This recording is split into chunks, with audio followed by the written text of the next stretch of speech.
नमस्कार दोस्तों, आज हम एक ऐसे विषय पर चर्चा करेंगे जिसने हम सभी के मन में कभी न कभी यह सवाल ज़रूर उठाया है। क्या आपने कभी सोचा है कि दर्शकों के मन में देखी-सुगी के प्रति कोई सहानुभूति क्यों नहीं है?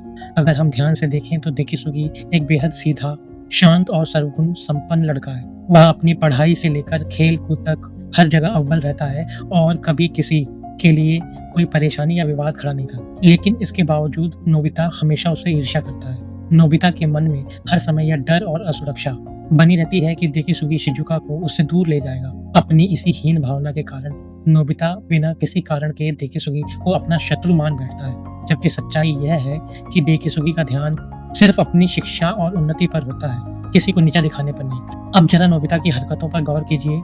डोरेमोन की कई कड़ियों प्रसंगों में हमने देखा है कि नोबिता किस तरह देखी-सुगी को फंसाने या उसे शिजुका की नजरों में गिराने के लिए डोरेमोन के जादुई यंत्रों का दुरुपयोग करता है।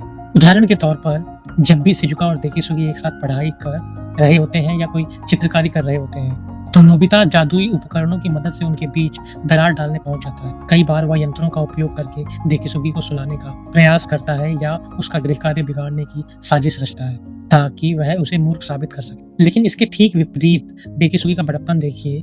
उसे नोबिता से कोई समस्या नहीं है। वह हमेशा नोबिता के साथ सम्मान से बात करता है, यहाँ तक कि कई बार उसके गृह कार्य में उसकी सहायता भी करता है। देखी-सुगी एक सच्चा मित्र है, लेकिन नोबिता हमेशा उसे डुबोने और उसका अपमान करने की ताक में रहता है। अब जरा व्यावहारिक और तार्किक होकर सोचिए।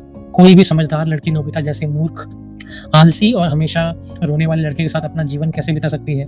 देखी-सुगी हर मायने में एक बेहतरीन जीवन साथी साबित हो सकता था।